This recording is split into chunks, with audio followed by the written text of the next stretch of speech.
Burnout has a language problem. The World Health Organization classifies burnout as an occupational phenomenon resulting from chronic workplace stress and characterized by exhaustion, cynicism, and reduced professional efficacy. We have statistics to quantify it, frameworks to break it down, and self-assessment tools to identify it. However, what we don't have is a shared visual language, a way of showing rather than telling what the specific interior experience of burnout actually looks like, something that can hold the precise texture of shame without a visible failure attached to it, the particular quality of the personalization or the flatness of apathy that gets consistently mistaken for laziness. That's where my Burnout collection comes in. Unnamed is a burnout-themed art collection that attempts to provide the shared visual language of burnout. 12 original paintings, 12 emotional states, 12 portraits of what burnout creates inside of high-achieving women. Burnout is not a niche experience. A 2024 survey found that 59% of women reported compared to 46% of men,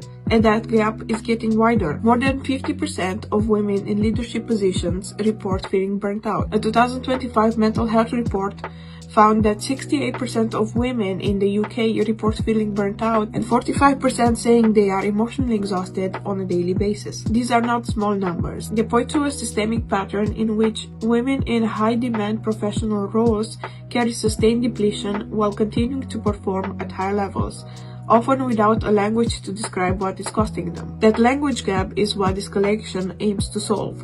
The decision to make paintings came directly from the experience of trying to write about these states and finding that words often fall short. Words like isolation, shame, or worthlessness are too clinical to describe what's happening in someone's mind or soul. Visual art making, on the other hand, has been shown to significantly reduce distress and improve well-being in adults experiencing chronic illness and emotional difficulties. Engagement with visual art, both making and viewing, is associated with reduced cortisol level, lower reported stress, and increased sense of meaning. The mechanism through which this happens seems to be preverbal. When you look at an image that accurately holds your emotional experience, the recognition arrives before the analytical mind can catch up. You feel seen before you can explain it. That preverbal moment is exactly where language, however careful, cannot reliably reach. This is not art therapy in the clinical sense. The collection is not a therapeutic intervention, but it is designed to create a moment of recognition that language has repeatedly failed to provide. All 12 pieces are painted in acrylic. This is a deliberate, consistent choice because acrylic records the gesture of the mark honestly without softening.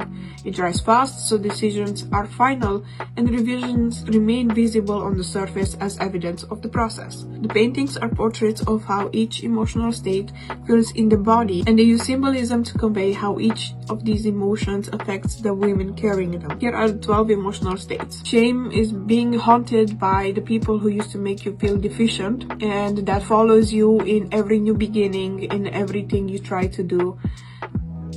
It's like a constant feeling of being followed by someone who bullied you and criticizes every decision you're making. Isolation, needing to hide in order to exist, not because you don't want to be around other people, but because it's so exhausting that you just need to hide in order to recover. Depersonalization, wearing your own skin as a costume. You have designed this persona that you wear every time you step outside of your own comfort zone and that fits in society without raising any red flags. Detachment, having been disappointed so many times that the only thing you can do is just emotionally detach from outcomes, from the work you're doing, and from the person who you used to be. Cynicism, the disappointment that keeps accumulating over years of trying your best, yet still struggling. Hopelessness, standing in a tunnel and not being able to see the end of it because the tunnel has gone on for so long that imagining the light at the end of the tunnel just feels impossible.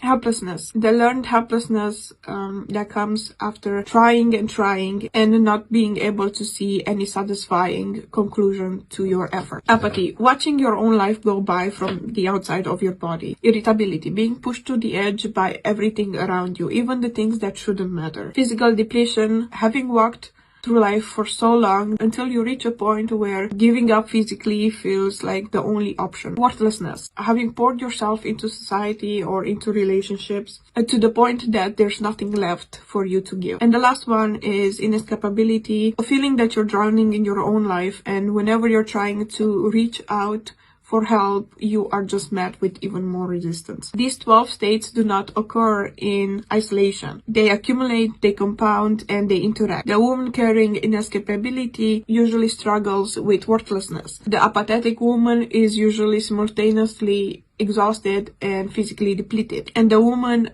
who performs fine because she has detached herself from the outcomes, from the work that she's doing, and from herself, is usually managing her shame for detaching at the same time. Each piece can stand alone, but together they are a complete visual portrait of the interior experiences of high-functioning burnout. If one of these 12 states resonated with you, I made a painting for it.